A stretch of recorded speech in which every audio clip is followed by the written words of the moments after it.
Hello, my fellow Milanisti, and welcome back. We've reached the final part of our season review, and today it's personal. We're talking about the two men at the heart of Milan's current identity crisis: Chief Executive Officer Giorgio Furlani and Redbird Capital founder and our so called owner, Gerry Cardinale. Now, look, this isn't just a rant, that'd be too easy. I'm not here with an agenda. I'm not here to score points or to excuse poor decisions. I just want Milan to rediscover what made us us. Let's be clear. I'm not here to say Redbird are finally getting it right after creating their own mess. And no, I won't be applauding the sale of Tijani reindeers for 55 million as some sort of genius move. We don't even know the bonus structures involved, and wasting time speculating only gives these people more cover to continue a pattern of missteps that, after 2 years, can no longer be dismissed as naivety. It's incompetence. At the end of the day, I'm a Milanista. So, if you are too, and you care about the club above everything else, then stop making excuses for the damage done under these two men. Because here's the truth: we're drowning in takes about new signings and business models from people who've suddenly become experts in venture capital. Apparently, paying low fees means we're doing well. Some even act like Milan saving money on players puts cash in their own pockets. Let me tell you something. I have worked in that world. I know exactly what Cardinale means when he talks about KPIs, the ecosystem, IP, and LPs. I've lived and worked inside that investment machine for a decade. So today, I'm going to pull back the curtain. Let's decode what Cardinale really means when he speaks about Milan, or doesn't. Because lately, he doesn't even talk about Milan at all. Let's start with Giorgio Furlani. This man told us that players like Theo, Magnan and Leao didn't have to be sold, just like Tonali, who apparently didn't need to be sold, but was an opportunity. So how do we measure Furlani? Well, you only need a 30 centimeter ruler. But let's compare him fairly to his predecessor. I think that's a good thing to do. Let's look at Ivan Gazidis. Not many know this, but Gazidis played football at Oxford in the 80s. He then went on and helped launch Major League Soccer in the 90s. He worked alongside Arsene Wenger at Arsenal, and when Milan needed restructuring after the Young Hong Lee disaster, he was brought in by Elliott management to steady the ship. And with Maldini and Massara by his side, we rose to the top of Serie A again. Let's look at Furlani. He got his MBA from Harvard. He worked at Elliott as a portfolio manager, and when Elliott took over Milan, he was placed on the board. But let's be clear, being on the board does not mean you're running the club day to day. Board members attend meetings every few months to check progress. That's it. Yet, somehow, Furlani became CEO in 2022, with no prior experience in this kind of role.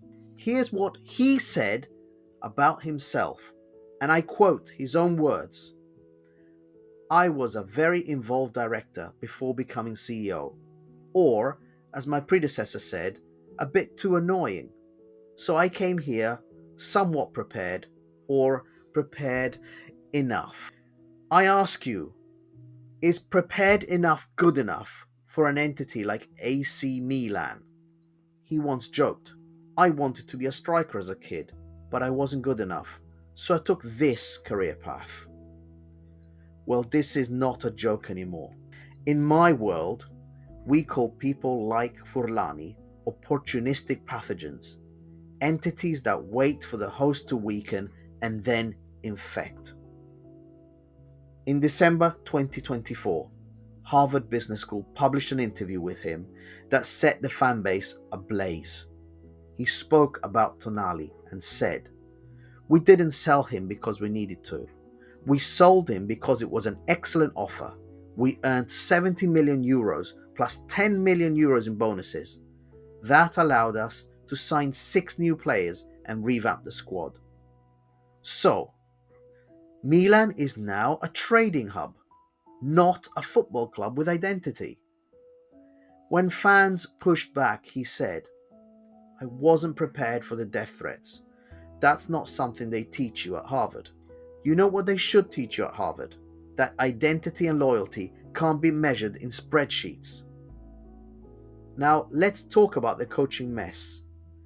After a poor start of the season by Fonseca, he said, "No panic. We support the coach. The team is with him." A few months later, that coach is gone. In comes Conceição. Furlani applauds the Supercoppa win, saying, "He could be the first coach since Ancelotti to win 2 trophies in one season." But behind the smoke and mirrors, there's a key question. There's always been a key question. Where was the sporting director?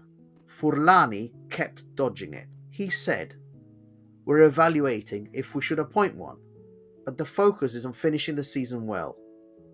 Then when Milan crashed out of Europe and all European competitions, what did he say? "The report card is decidedly insufficient.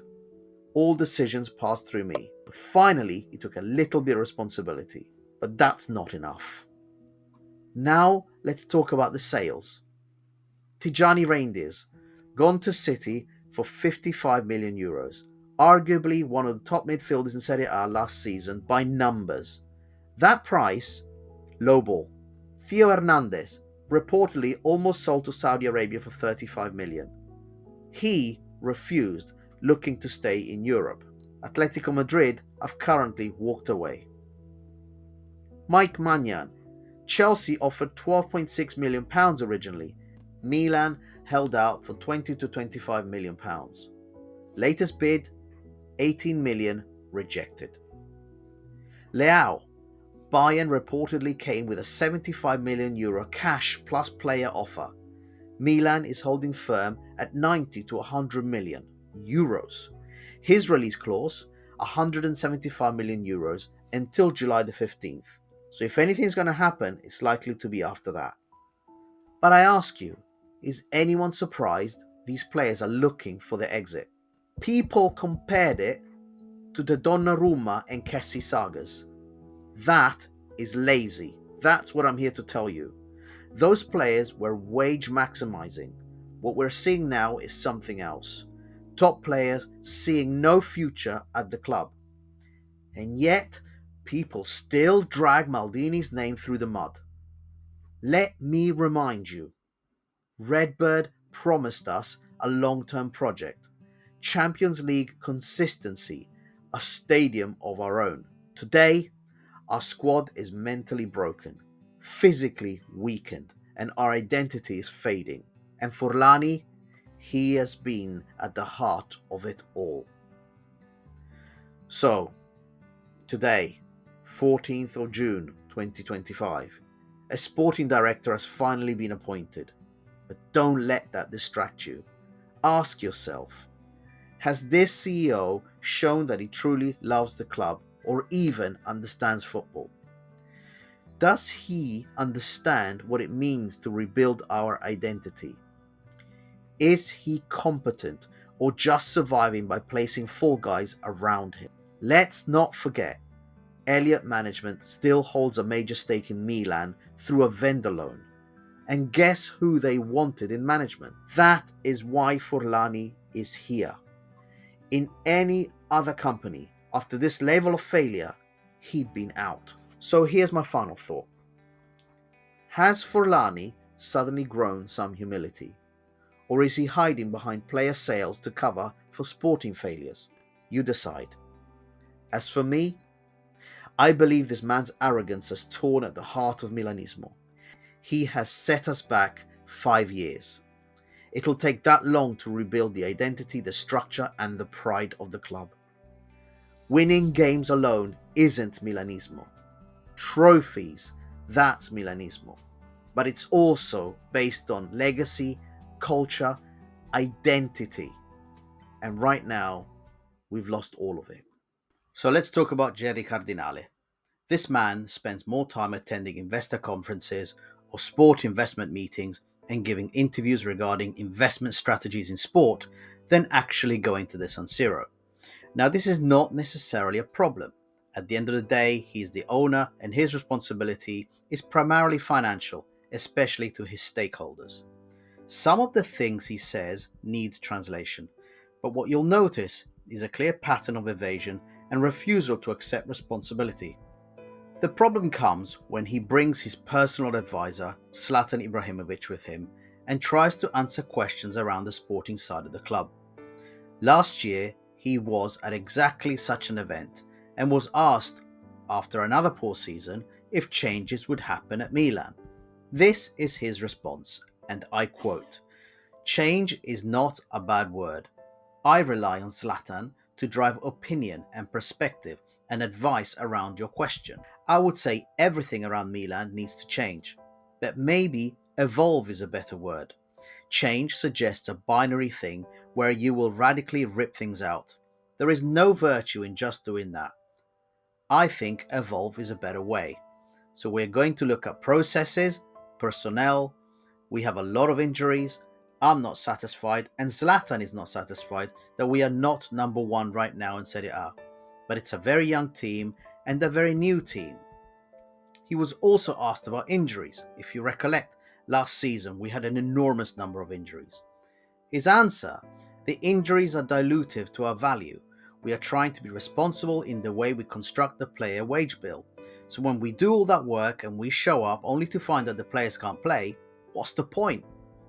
There are a lot of reasons, not just medical and physio staff. They are playing way too many competitions, Serie A, Cups, European competition. We have to care about the health of the players. During an interview with CNBC Sports' Alex Sherman, Cardinale was confronted with this picture and asked, "So you're the majority owner of AC Milan. What do you think about being a majority owner versus a minority owner?" Cardinale ignored the image and said, "I'm not interested in being anything less than a controlling owner. The only time I took a minority shareholder was in Fenway Sports Group. You see what they did with Liverpool and its ownership as well as with the Red Sox. Now they are at the forefront of working with the PGA.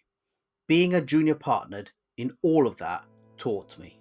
In the old days, teams were owned by rich guys. There is no longer the case. These are multi-billion dollar industries and multi-billion dollar companies. They are live event and entertainment companies rooted in great sports. Cardinale is quoted as saying, "I give interviews like these because I am out there doing hand-to-hand combat. Everyone needs a Venn diagram and have a seat at the table in figuring this out together. I invest in Venn diagram concepts. I don't see these teams in leagues. I see them as companies. There are a lot of discussions about how to monetize the media rights as a whole. If I was starting Redbird today and had $500 million, I would not put it in any sports team. I'd put it in an insurance company. Redbird today is an intellectual property monetization engine. None of the foundation stones are in place in sports to justify these valuations." What does get me excited? It is partnering with the New York Yankees or an NFL or a Dallas Cowboys or a Liverpool or a Fenway and finding ways to build new companies around IP monetization. I don't wake up in the morning thinking about how to raise more investment. I think about how to build new companies around intellectual property. What you'll notice in that answer is how he completely avoided talking about Milan because he knew, and he does know, that it's become a disaster. However, when Milan does do well, he does not hesitate to take credit. After Milan won the Super Cup in January 2025, Jerry sent this message to the club. "Congratulations on this extraordinary result. To win this trophy in a derby is special and something you must be profoundly proud of. On the 125th anniversary, something we celebrated this year." He did not attend the match. He attended an event at Milan store in Via Dante where he launched a €1,000 book to commemorate the club. This book is a tribute to the passion, resilience, and unwavering support that fans have shown over the past 125 years. Reflecting on his experience attending the Scudetto celebration in Piazza del Duomo just before acquiring the team, he noted how deeply moved he was by the profound connection between the team and its fans. Milan is not just a city, it is a beacon of culture, fashion, history, and above all, football. When we took on the responsibility of leading this historic club, we did so with a deep appreciation for its illustrious history. To the fans, your support is the lifeblood of Milan. Your passion fuels our ambition and drives us to achieve greatness. He dedicated the book to them as a testament to their loyalty and a celebration of their role throughout generations in this shared journey. Together, we have built a legacy that embodies what it means to be Milanese, he said. He expressed optimism for the future whilst honouring the club's past. As we look to the future, we continue to embrace the values that define us, with an unrelenting pursuit of excellence. Together we will write new chapters in AC Milan's illustrious history. The deafness is astounding, the lying, the assumed stupidity in the fan base, the false promises, the broken promises, to both the fans and I'm sure the players who came in thinking that this was a different football club. For God's sake, we finished 8th out of all European competition. We're now scrambling to put together a resemblance of a team. My grade to both Furlani and Cardinale, 0 out of 10. Z. You both need to leave right now for your own sake, because you have destroyed us. Jerry, for an insignificant puppet, you talk loudly about your so-called ambition, but everyone take note. Now that things are going badly, as predicted when Maldini was removed, Jerry focuses his interview responses on his minor investments in Fenway Sports and Liverpool. He is also no longer attending events in person, and I think that he speaks very loudly that on the 125th anniversary, we had an Elliott representative, but not Cardinale himself. Furlani, you are not qualified to be the CEO of Cambridge United, let alone a glorious and enormous entity as Milan. You have used us to learn your trade, and you have learnt nothing. I will not give you a pass for hiring Tare and Allegri now, for causing every decent player from our league-winning season to want to leave, for enabling the excision of the DNA of the club. That is Milanismo. Hearing him say that he is a Milanista is insulting to our intelligence. Now you decide if what we are seeing is a fire sale, asset stripping, before a sale of the club, or if it's intended to make up for sporting or an attempt at a reset. You decide if giving Allegri a contract is a sign that they have given up on their vision of a youth project and that they're actually just going to accept several years of dinosaur ball. I think that the undeniable and inescapable truth is this. Any vision sold to us 2 years ago and reasons given for clearing Maldini and Massara was a lie. The words spoken about the club and its values are empty. The stadium project was a lie. This managerial team do not deserve any of our respect. They do not deserve to be there. A word of serious caution from me, with some up-to-date news. Toulouse fans, yet another Redbird portfolio company, are now asking and protesting. Have you put us up for sale or not? Is there a project? What's happening to the stadium? Which concrete investment will you or anyone else make? There is no sporting strategy. Today we have no president, no general director, no one designated to talk on behalf of the squad. We demand transparency and immediate fulfillment of these positions. I hope, for our sake, that this is not a view of the future at Milan. Hope you enjoyed this 4-part series. How would you grade the various cast members in these stories? Forza Milanismo, ci vediamo presto.